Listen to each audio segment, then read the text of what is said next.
பாக்கியம், உன் பிள்ளை என்னை பார்க்க வரமாட்டானாமா? அது பெரியவா, அவனுக்கு கொஞ்சம் உடம்பு. என்ன உடம்பு சரியில்லையா இல்ல மனசு சரியில்லையா? ஒரு நிமிஷம் பெரியவா. சேகரா,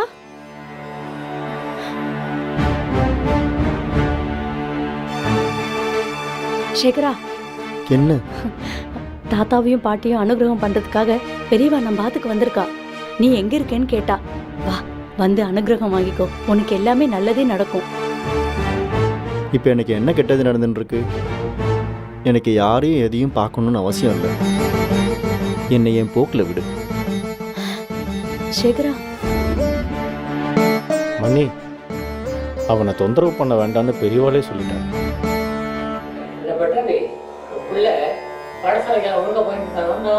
ஆமாம் பெரியவா.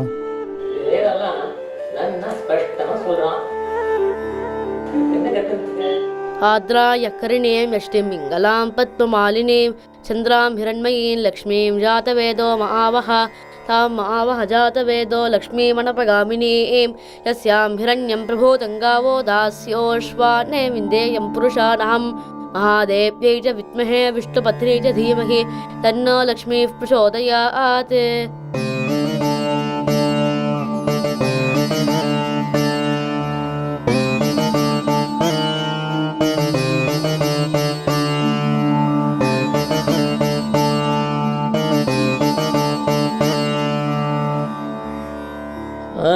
அப்புறம் சந்திரசேகரா, உன் புள்ள பட்டாவி இருக்கானோ இல்லையோ, அவன் மடத்துக்கு வந்து கொஞ்ச காலம் இருக்கட்டும். சில கைங்கரியங்களை செய்ய ஒத்தாசையாக இருக்கும். அனுப்பி வைக்கலாமா? நான் பெரியவா சொன்னா அதுக்கு மறுவார்த்தை எது? கட்டாயம் அனுப்பி வைக்கிறேன். ஆனால் பட்டாப்பி தயங்குற மாதிரி இருக்கே. அப்படி எதுவும் இல்லை பெரியவா. இங்கே ஆற்று வேலையெல்லாம் நான் தான். ஆமாம் ஆமாம், நீ தானே பார்த்து பார்த்து எல்லாத்தையும் பண்ணிட்டு இருக்க. கிழக்க மேற்க நடக்கிறேன், நானே பரபரப்புல இருக்கேன். அத்திம்பேர், அந்த மேல் வேஷ்டியை இடுப்புல கட்டிங்கவள. எல்லா வேலையும் நான் தான் இங்க பார்த்து பார்த்து பார்த்து பார்த்து பார்த்து பண்ண வேண்டியதா இருக்கு. என்னடா இவருக்கு எப்படி தெரிஞ்சது? ஞானதிஷ்டியா இருக்குமோன்னு யோசிக்கிறியா? அப்படியெல்லாம் ஒன்றும் இல்லை. பாக்கி என்னை பார்க்க வரிசையெல்லாம் எல்லாத்தையும் புலம்பி தீர்த்துடுவா. அதில் அவளுக்கு ஒரு ஆத்ம திருப்தி. அதே மாதிரி தான் பல பேர்லேருந்து விஷயங்கள் தெரிய வரும். உடனே எல்லாருக்கும் நான் எல்லாத்தையும் தெரிஞ்சு வச்சுருக்கேன்னு ஒரு அபிப்பிராயம்.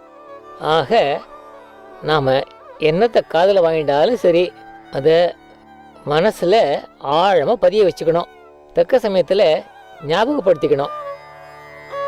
பட்டாபி, இங்கே எப்படி எல்லாத்தையும் பார்த்து பார்த்து செய்கிறியோ அதே மாதிரி மடத்துலேயும் வந்து பண்ணு. ஏன்னா உன்ன மாதிரி ஒரு எஃபிஷியண்டானவன் தான் அங்கே தேவைப்படுறது. உத்தரவு பெரியவா. அவசியம் வந்துடுறேன், உடனே வந்துடுறேன். என்ன என்ன பார்க்குற? உன்னை இப்படியே ஆக்ஷன் போயிடுவேன், குடும்பத்துலேருந்து பிரச்சனை போயிடுவேன்லாம் நினைக்க வேண்டாம். அந்த மாதிரி கிரகஸ்தால் நிறைய பேர் மடத்தில் வந்து கைங்கரியம் பண்ணிட்டு இருக்கா. இப்போ இவெல்லாம் வந்துட்டு போயிட்டு இருக்காளே வெக்கேஷன்னு, அந்த மாதிரி நீ வந்துட்டு போயிட்டு இருக்கலாம். எதுக்கும் உன் பாரியாள் லலிதா கிட்டையும் அனுமதி வாங்கிக்கோ.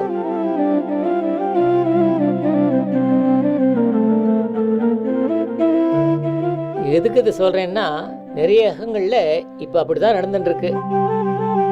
பதிதான் பரமேஸ்வரன் சொல்லுவா. வேதத்துல பதிதான் குருன்னு சொல்லியிருக்கு. இருந்தாலும் சில சமயம் சக்தி அனுசரிச்சு சிவன் நடந்துக்க வேண்டியிருக்கும் இல்லையா? இந்த ஆத்துல அப்படி இல்ல பெரியவா. இந்த ஆத்து பெரியவா என்ன தீர்மானம் பண்றாளோ அது பிரகாரம் தான் நாங்கெல்லாம் நடந்துக்கிறோம். சரி பட்டாபி, நாளைக்கு நீ மடத்துக்கு வந்துரு.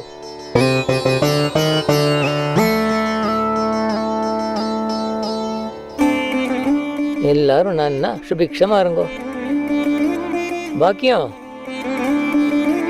அந்த சந்திரசேகரனுக்கும் என்னுடைய பரிபூர்ண அனுகிரகமும் ஆசீர்வாதமும் உண்டு.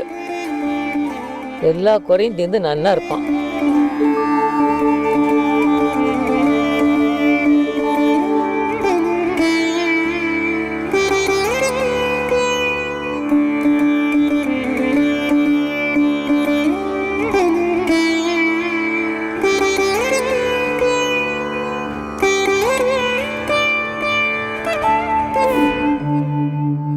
ஏயா தெரியும்ப்பா, பங்க்சுவாலிட்டி பற்றி என்கிட்டே பேசுறியா? ஆக்சுவலாக இன்னும் 20 மினிட்ஸில் நான் ஏர்போர்ட்டில் இருப்பேன். நாளைக்கு மீட்டிங்கு வேண்டியதெல்லாம் ரெடி பண்ணிடு. நீ கொஞ்சம் முள்ள பேச. நீங்களும் கொஞ்சம் மொல்லமா பேசுங்க. இப்போ சொல்லு, அவருக்கு என்னமா? இன்னைக்கு ஈவினிங்கா? இன்னைக்கு அனுஷம் பூஜை இருக்கு, வரது கொஞ்சம் கஷ்டம். பிட்லைக்கு கடலப்பருப்பு போட வேண்டாம் யார் சொன்னது உனக்கு? கடலப்பருப்பு போட்டாதான் அது பிட்லை, இல்லைன்னா அது வெறும் சாம்பார் தான். ஒரு செகண்ட் அப்படியே வெயிட் பண்ணுங்களேன், ஒரு சின்ன கால் வந்திருக்கு.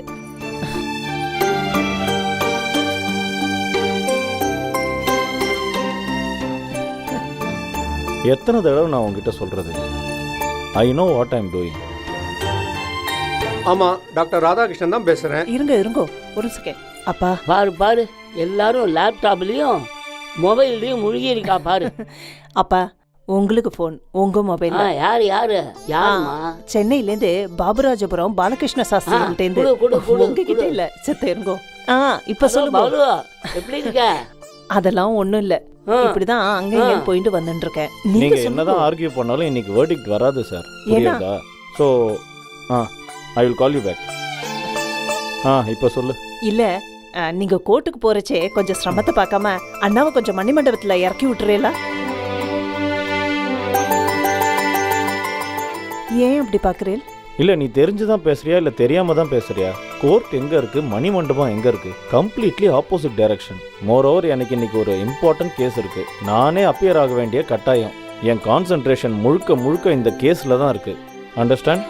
ஃப்ரீயா இருந்தா நானே ட்ராப் பண்ண மாட்டேனா? ஏமா அனாவசியமா அவனை தொந்தரவு பண்றேன்? அதெல்லாம் நான் பாத்துக்க மாட்டேன்னா? இல்லன்னா நான் எதுக்கு சொல்ல வந்தேன்னா, ஒண்ணு நீங்க நடந்து போவேல், இல்லனா பஸ்ல தான் போவேன்னு அடம்பிடிப்பேன். கார் இருந்தாலும் உபயோகப்படுத்த மாட்டேன். வசதி வாய்ப்பு இருந்தாலும் சிம்பிளா வாழறது தான் என்னோட பிரின்சிபல்னு சொல்லுவேன். என்ன பண்ணுறது, அப்படியே பழக்கப்பட்டு போச்சு. சரியா? நான் ஏர்போர்ட்டில் லேண்ட் பண்ண உடனே உனக்கு ஃபோன் பண்றேன். அடிக்கடி எனக்கு ஃபோன் பண்ணி தொந்தரவு பண்ணாத, சரியா? என்ன கல்யாணி, எல்லாம் ரெடியாக எடுத்து வச்சுட்டியா? டயத்துக்கு கிளம்பணும். நான் கால் டாக்ஸிக்கு ஃபோன் பண்றேன். அகிலா, சொல்லுங்கப்பா. மாப்பிள்ளை பரப்ளாச்சு போல் இருக்கு. ஆமாப்பா. அந்த கிஃப்ட் ரெடியா? கிஃப்டும் ரெடி, கிஃப்டை கொடுக்க போறவாளும் ரெடி. ஆனா வாங்கிக்க போறவாளுக்கு தான் சர்ப்ரைஸா இருக்குமா ஷாக்கிங்கா இருக்குமான்னு தெரியல. சரி, சரஸ்வதியை வர சொல்லு. சரிப்பா. கல்யாணி, நீங்க மாப்பிள்ளை ஒரு நிமிஷம் இங்க வரலா? ஏமா கல்யாணி, இன்னும் 2-3 நாள் இருந்துட்டு போலாமே. காலில் கஞ்சியை கொட்டிட்டா மாதிரி ஏன் இப்படி மடமடான்னு பறக்கிற? நான் ஒரு தடவை டிசைட் பண்ணா பண்ணதுதான். யாருக்காகவும் எதுக்காகவும் மாத்திக்க மாட்டேன். கடவுளே வந்து சொன்னாலும் ஐ will not change my decision. சொல்லுங்க மாமா.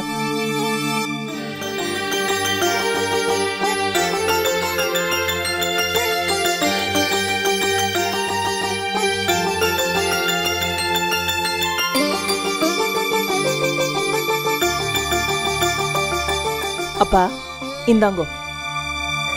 மாப்பிள்ள, இதை வாங்கிங்கோ. நீங்க க்ஷேமமா ஆயுள் ஆரோக்கியத்தோட ஐஸ்வர்யத்தோட இருக்கணும்னு பெரியவாளை பிரார்த்திச்சுக்கிறேன். எதுக்கு மாமா இந்த கிஃப்ட் எல்லாம்? இது உங்களுக்கு ரொம்ப யூஸ்ஃபுல்லா இருக்கும்.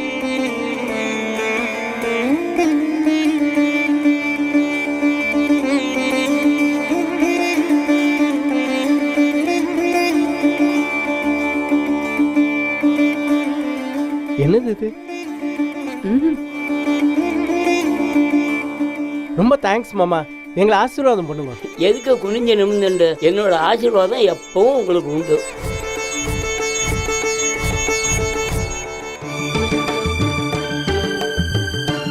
இந்தாங்கோ. மாமா தான் கிஃப்ட் கொடுத்துட்டாரு, நீங்க வேற எதுக்காக கொடுக்குறேன்? இது ஏன் சார்பா இருக்கட்டும், இது உங்களுக்கு ரொம்ப யூஸ்ஃபுல்லா இருக்கும். இது 2. 3 4 5 6. அத்திம்பேர், உங்களுக்கு 1 தமிழ் 1 இங்கிலீஷ்.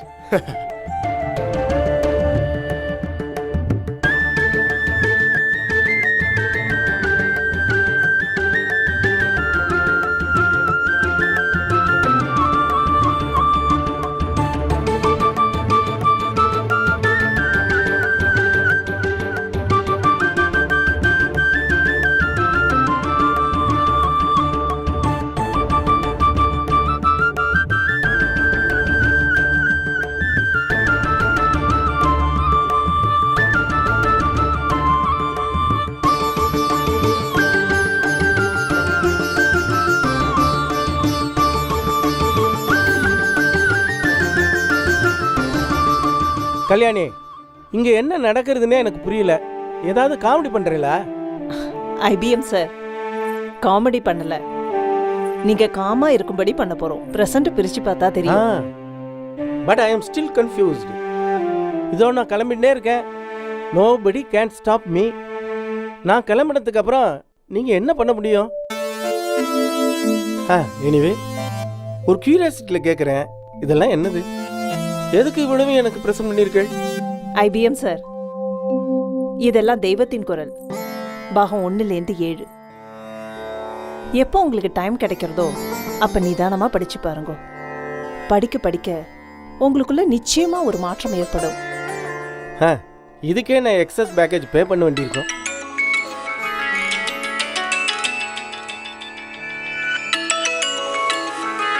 ஹலோ, சொல்லுங்க சார், சொல்லுங்க. துபாயிலேருந்து என் சிஇஓ பேசுறேன். அப்படியா?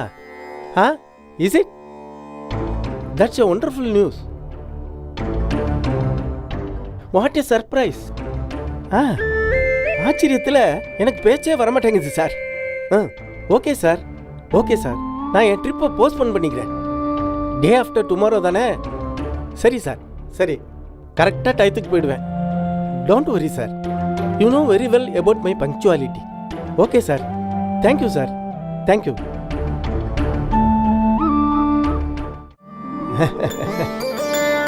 என்னன்னா என்னாச்சு? எனக்கு என்ன சொல்றதுன்னே புரியல. ஐபிஎம் சார், சஸ்பென்ஸ் வைக்காதீங்க. என்னன்னு சொல்லுங்க. ஐபிஎம்ல மார்க்கெட்டிங் ஹெட்டா இருக்கிறது எவ்வளவு பெரிய அட்வான்டேஜ் பார்த்தேளா? ஒரு கோல்டன் ஆப்பர்ச்சுனிட்டி. எங்க கம்பெனி சிஇஓ பர்சனலா என்கிட்ட பேசினார். முகேஷ் அம்பானி பர்சனலா அப்பாயின்மெண்ட் கொடுத்துருக்கார். உன் பேரு கல்யாணி. கல்யாணி கல்யாணி. ஜியோவோட ஒரு அக்ரிமெண்ட் போட போறாளாம். சடனா டிசைட் ஆயிருக்கு. என்ன நேரில் வர சொல்லியிருக்காரா Mukesh Ambani. Meeting him day after tomorrow. So நாம இப்போ கிளம்ப போகிறது இல்லை. மாமி, உங்ககிட்ட தான் சொல்கிறேன், 2 நாள் இங்கே தான் ஸ்டே. இப்போ உங்களுக்கு சந்தோஷம் தானே? ஏன், என்னாச்சு? எதுக்கு சிரிக்கிறேன்?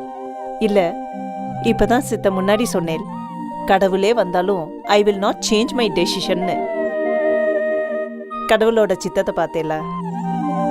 நீங்க டயத்துக்கு கிளம்பணும்னு நினைச்சேன், ஆனா அவர் உங்களை இங்கேயே தங்க வச்சுட்டார். மாப்பிள்ள, காரணம் காரியம் இல்லாமல் எதுவும் நடக்கிறது இல்லை. எல்லாம் நல்லத்துக்கு, அப்படிதான் எடுத்துக்கணும்.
மாப்பிள்ளை இருக்கிறதுனால ராத்திரிக்கு என்னடி பலகாரம் பண்ணலாம்?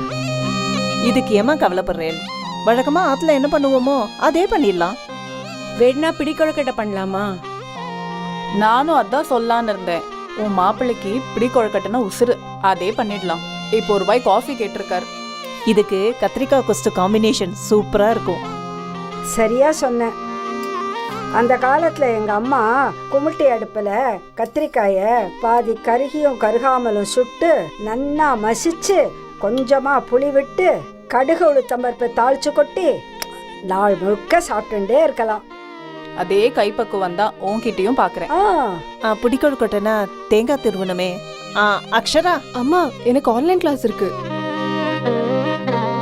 பரவாயில்ல மன்னி, நான் பாத்துக்கிறேன். சோ இன்னைக்கு பலகாரம் பிடிக்கொழுக்கட்டை.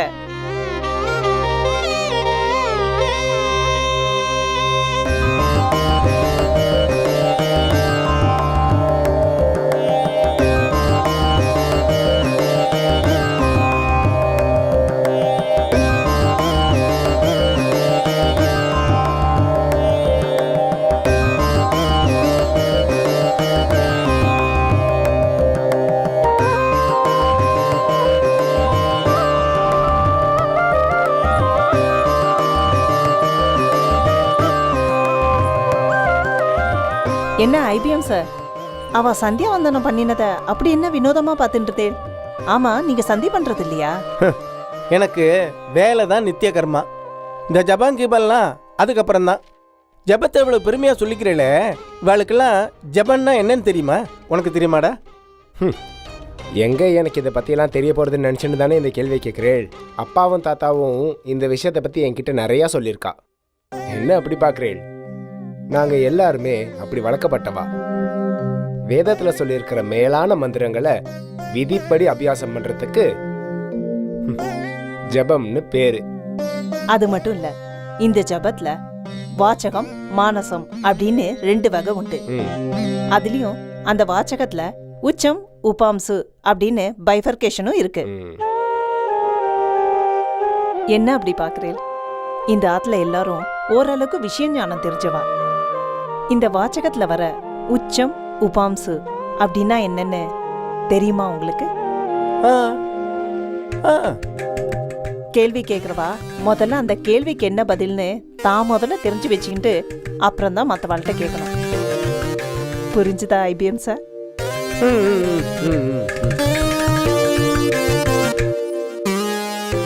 ஐபிஎம் சார், உச்சங்கிறது மற்றவா காதுல படும்படி உச்சரிக்கிறது.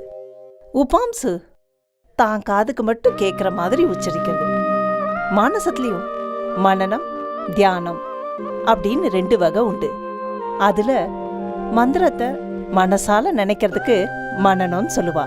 மந்திரத்தை அது கூறிய உபாசன மூர்த்தியோட சிந்திக்கிறது தியானம்.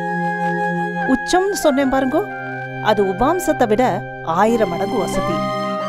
இதே மாதிரிதான் மத்ததும்.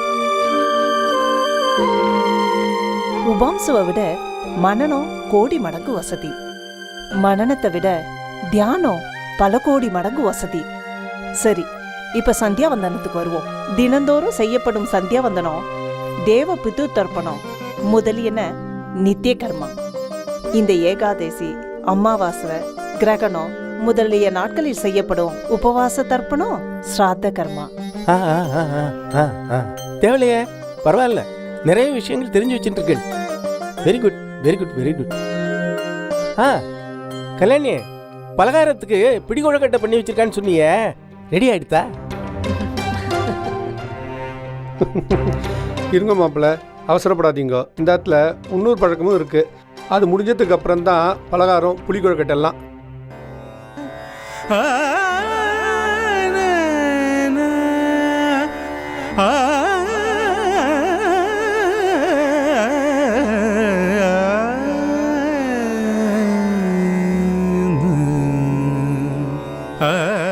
என்ன ஆரம்பிக்கலாமா? கல்யாணி, இங்க என்ன நடந்துட்டு இருக்கு? எதுக்காக எல்லாரும் கூடியிருக்கா? கொஞ்சம் பொறுமையா இருங்கோல, இப்ப தெரிய வரும். இதுக்கு சஸ்பென்ஸா? ஐபிஎம் சார், கல்யாணிட்ட என்ன கேட்டுன்றது? இது என்ன கூட்டம் தானே? இது கூட்டம் போட்டு பேச இல்லை. இது என் காத்துல டெய்லி நடக்கிற விஷயம். தினமும் ஒரு சில பக்கங்கள் தெய்வத்தின் குரல்லேருந்து வாசிச்சதுக்கு அப்புறம் தான் இங்க போஜனம் தூக்கம் எல்லாமே. இதை நாங்க பல வருஷங்களா வழக்கத்துல வச்சுட்டு இருக்கோம். கல்யாணிக்கு இது நன்னாவே தெரியும். இது நாங்க மட்டும் இல்ல, மற்றவாலும் பிராக்டிஸ் பண்ணணுங்கிறதுக்காக தெரிஞ்சவா வேண்டப்பட்டவா எல்லார்கிட்டையும் சொல்றது உண்டு. அப்பா எங்களுக்கு இதை பழக்கப்படுத்தியிருக்கா. அதை ஸ்ட்ரிக்டா ஃபாலோ பண்ணணும்னு சொல்லியிருக்கா. ஏன்னா அப்பா பெரியவா கூடவே இருந்திருக்கா. சரி, நீங்களும் கல்யாணியும் இப்படி வந்து உட்காந்துக்கோங்க. ஐபிஎம் சார், நாம வாழறது லௌகிக வாழ்க்கை தான். நாம எல்லாருமே பணத்தை நோக்கி தான் ஓடிட்டு இருக்கோம். பணம் தான் பிரதானம்னு நினைச்சிட்டு இருக்கோம். அஃப்கோர்ஸ் வாழறதுக்கு பணம் தேவைதான். ஆனா அது கூட பகவத் சிந்தனை இருக்கணும், ஆன்மீக ஈடுபாடு இருக்கணும். நீங்க வேணும்னா ட்ரை பண்ணி பாருங்களேன். எல்லாரும் சொன்னதை தான் நானும் சொல்றேன். மருந்து ஆரம்பத்துல கசக்க தான் செய்யும். உங்களுக்கு கொடுத்த அந்த 7 புஸ்தகங்களும் உங்களை காமெடி பண்றதுக்காக கொடுக்கல. இன்ஃபேக்ட் அது அப்பாவோட ஐடியா தான். நாங்க இதை வரிசையா படிக்கிறது இல்ல. ஏன்னா பெரியவா சொன்னது எல்லாமே வாழ்க்கைக்கு தேவையானது தான். அன்னைக்கு படிக்கிற பக்கத்துல உள்ள விஷயம் ஏதோ ஒரு விதத்துல அந்நிய சூழ்நிலைக்கு வழிகாட்டுதலா இருக்கும். அண்ணா, ஆரம்பிக்கலாமா?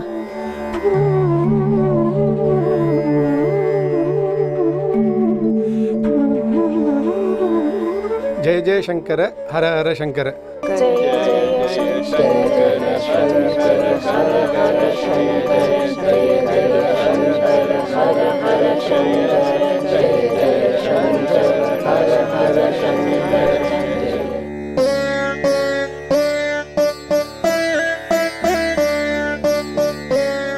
தர்ம பிரமாணங்கள் 14 பிரதானமானது வேதம். ரிக், யஜுர், சாம, அதர்வனம் என்று 4 வேதங்களும் தான் 14 முதல் 4 ஆகும். பாக்கியுள்ள 10 6 வேதத்தின் அங்கம் என்றும் மிகுதியுள்ள 4 உபாங்கம் என்றும் சொல்வார்கள்.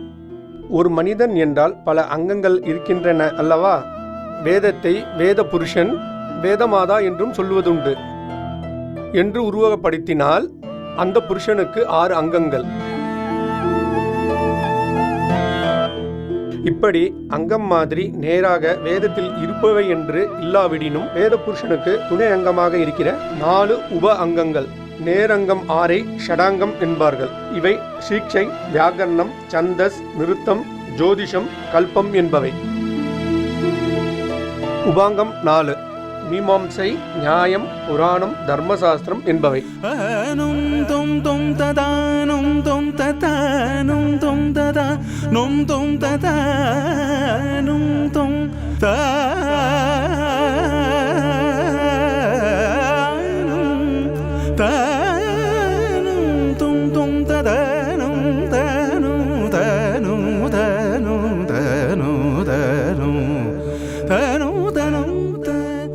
அங்கம், உபாங்கம் இவற்றோடு சேர்ந்து வேதத்தை கற்க வேண்டும். அதற்கு ச அங்க உபாங்க அத்தியனம் என்று பெயர்.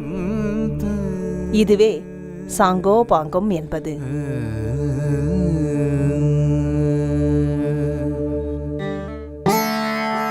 இப்போது எந்த விஷயமாயினும், அரசியல் கட்சி விஷயமானாலும் கூட, ஒருத்தர் அந்த விஷயத்தை அடியிலிருந்து நுனி வரை எல்லா பாயிண்ட்களையும் எடுத்துக்காட்டி பேசினால் சாங்கோபாகமாக பேசினார் என்கிறோம் அல்லவா?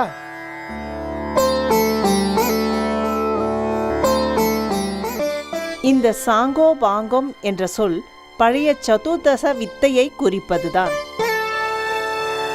அந்த வித்யா அபியாசத்தை நாம் இப்போது அடியோடு மறந்துவிட்டாலும் வழி வழியாக அந்த பயிற்சி முறை நம் நாகரிகத்தோடு கரைந்து விட்டதால் இன்றைக்கும் பூர்த்தியாக ஒரு விஷயத்தை விளக்குவதனால் சாங்கோபாகமாக என்று சொல்கிறோம்.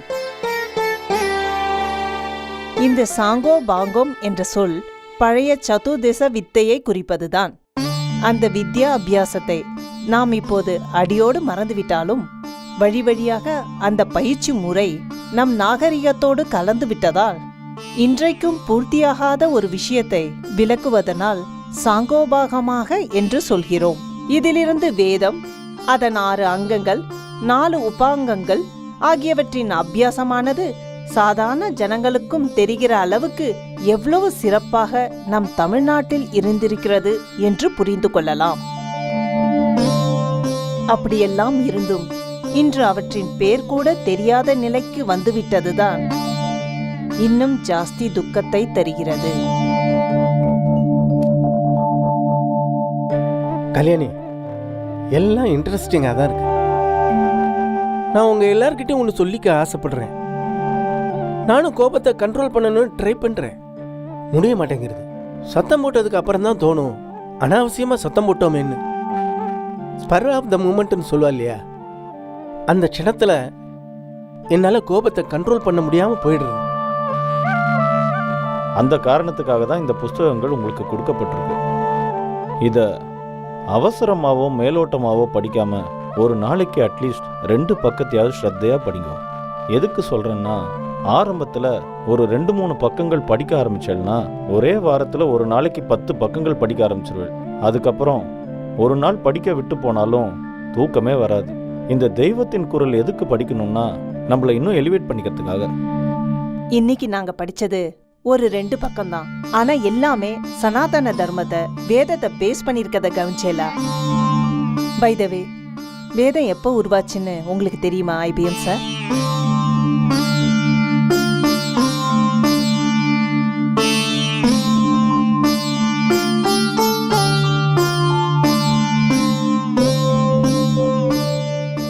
பைபிள் எப்போ உண்டாச்சுன்னு சொல்லிடலாம், குரான் எப்போ வந்ததுன்னு சொல்லிடலாம், குரு கிரந்த் சாஹிப் எப்போ வந்ததுன்னு சொல்லிடலாம். ஆனா ஆரிஜின் ஆஃப் வேதாஸ், அது உருவான விதம், அதை பத்தி பெரியவா தெளிவா சொல்லியிருக்கா.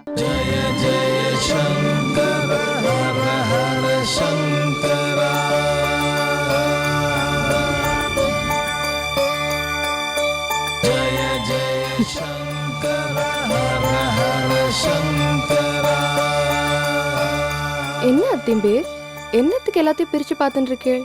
அதான் தெய்வத்தின் குரல் வால்யூம் 1 to 7 சொல்லிட்டோமே, வேற ஏதாவது வச்சிருக்கோமான்னு பாக்குறீங்களா? நீ வேற இதெல்லாம் வரிசையா பிரிச்சு வச்சுட்டா படிக்கிறதுக்கு சௌகரியமா இருக்கும், அதான் பிரிச்சு வைக்கிறேன். நீங்க இவ்வளவு ஆர்வமா பிரிக்கிறத பார்த்தா எல்லாத்தையும் ஒரே நாள்ல படிச்சு முடிச்சுவேல் போல இருக்கு. உங்களால அது முடியும். ஐபிஎம் சார் செஞ்சாலும் செய்வார். ஏன்னா எது செய்யறதா இருந்தாலும் இன் டைம்ல செய்யணும்னு அடிக்கடி சொல்லியிருக்காரே. இல்லைன்னா அவருக்கு கோபம் வரும், அப்புறம் அவராலே கண்ட்ரோல் பண்ண முடியாதுன்னு சொல்லியிருக்கார். அகிலா, ஒவ்வொருத்தருக்கும் சுபாவ ரீதியா சில குறைகள் இருக்கும். அதை மாத்திக்கிறதுக்கு ஒரு வாய்ப்பு, ஒரு வழி இருக்கும். இந்த புஸ்தகங்கள்லாம் ப்ரெசென்ட் பண்ணியிருக்கல, அதை படிச்சு பார்க்குறேன். எனக்குள்ளேயும் ஏதாவது ஒரு மாற்றம் வருதான்னு பார்க்கலாம். வரும், கண்டிப்பா வரும். அவசரம் இல்லாம நிதானமா ஒவ்வொரு வால்யூமா படிங்கோ. வாழ்க்கையில நிச்சயமா மாற்றம் வரும், ஏமாற்றம் வராது. எல்லாருமா சேர்ந்து எனக்கு தெய்வத்தின் குரல் ப்ரெசென்ட் பண்ணியிருக்கேள். இதை வாங்கின்ற வேலை எனக்கு முகேஷ் அம்பானியை சந்திக்கிற வாய்ப்பு கிடைச்சிருக்கு. இதை எப்படி எடுத்துக்கிறதுன்னு எனக்கு புரியல. ஐபிஎம் சார், நாங்க இதை அப்படி கனெக்ட் பண்ணிக்கிறது கிடையாது. பார்த்தேலா, பெரியவாளால தான் இதெல்லாம் நடந்தது அப்படின்னு சொல்ல வரல. நடக்கணும்னு இருக்கு, நடக்கிறது. பொதுவாவே எது நடந்தாலும் அது மகா பெரியவா அனுகிரகத்தால் தான் நடக்கிறது அப்படின்னு நாங்க நம்புறோம். நாம எதிர்பார்க்கிறபடி சில விஷயங்கள் நடந்தா மனசு அப்படி ரிலேட் பண்ணிக்க தோணும்.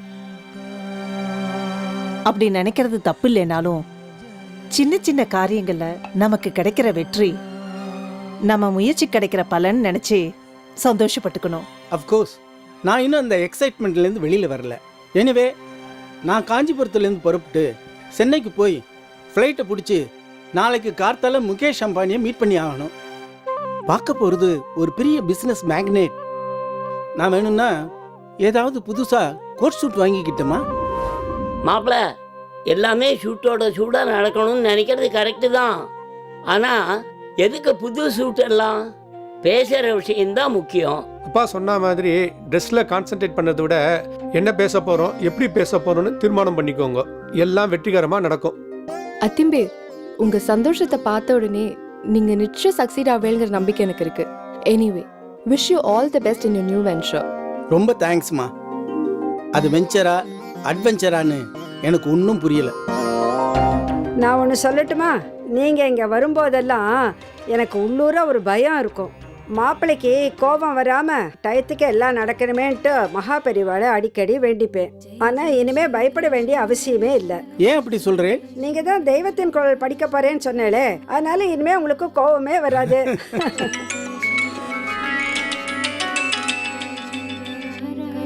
ஹலோ, இருமொழிக்கு Balakrishnan Muralidharan here. Yes, I am hearing. என்னோட CEO. Yes sir, yes sir, yes sir, yes sir, yes yes sir, yes sir.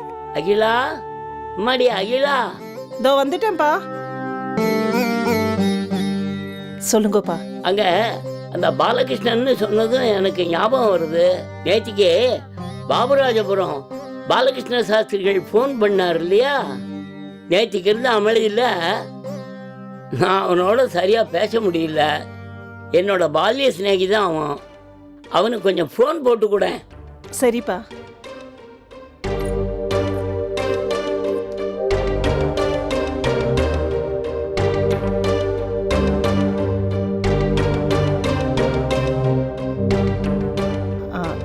நமஸ்காரம்.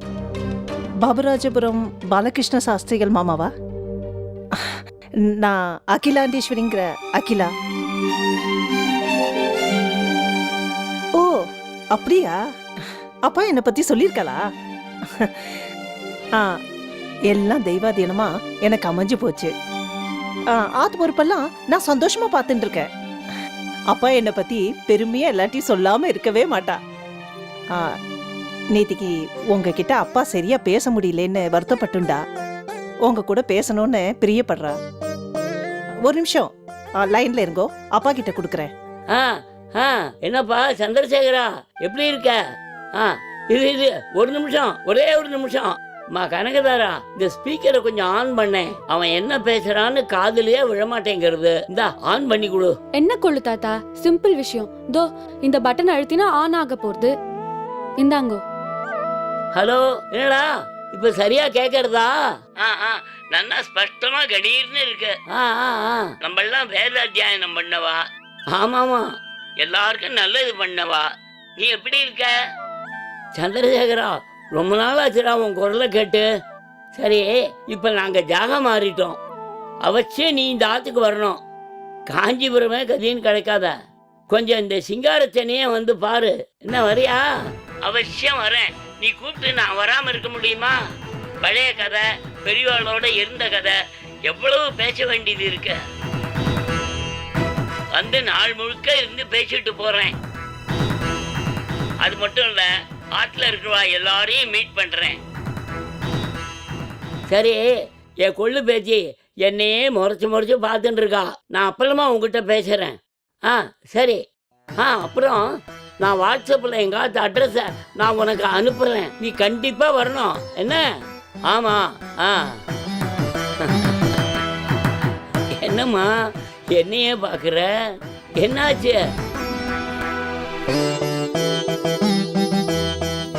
தாத்தா இந்தாங்கோ, பால் எடுத்துங்கோ. ஆமா, யார்கிட்ட அப்படி இறஞ்சு பேசிட்டு இருந்தேள்? பக்கத்தாத்து வரைக்கும் கேட்டுது. அவ்வளோ வாஞ்சையா, உரிமையோட, அவ்வளோ அந்யோன்யமா. அவன் என் பால்ய சிநேகிதன் சந்திரசேகரம், காஞ்சிபுரத்தில் இருக்கான். நான் அவனோட பேசுற போது கனகதாரா என்னையே முறைச்சு பார்த்துட்டு இருந்தா. அதுதான் ஏன்னு எனக்கே தெரியல. இல்லம்மா, அந்த சந்திரசேகரன் மாமாவோட குரலும் நம்ம கொழு தாத்தா குரலும் அப்படியே ஒரே மாதிரி இருந்தது. யாரு பேசுறான்னு வித்தியாசமே கண்டுபிடிக்க முடியல. என்ன தாத்தா, ஏன் சிரிக்கிறேன்? எங்களோட சின்ன வயசுல இருந்தே இந்த குழப்பம் எல்லாருக்கும் வரும். எங்க 2 பேர் குரலும் ஒரே மாதிரி இருக்கும். நாங்க 2 பேரும் பெரியவாள்கிட்ட இருக்கும்போது அந்த ரெட்டை குரலை வர சொல்லு அப்படின்னு தான் பெரியவா சொல்லுவா. என்ன தாத்தா, இத்தனை நாளா நீங்க இவரை பத்தி எங்ககிட்ட சொன்னதே இல்லையே? சொல்லக்கூடிய சந்தர்ப்பம் வரல. நேத்திக்கு என்னோட சின்ன வயசு அனுபவங்கள்லாம் அசை போட்டு இருந்தேன். அப்ப இவன் ஞாபகம் வந்தது. வர வாரம் அவனை வர சொல்லியிருக்கேன் நம்பாத்துக்கு. கொழு தாத்தா, அவரோட குரலை கேட்கும் போதே நேர்ல பாக்கணும் போல இருக்கு.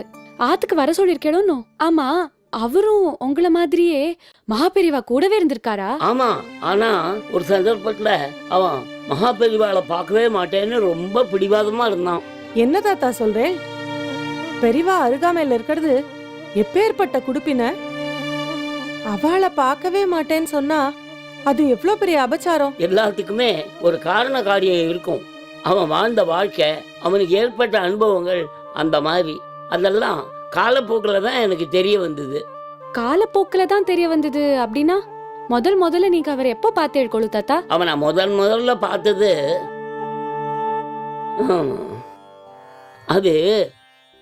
அது ஒரு சுவாரஸ்யமான சம்பவம்.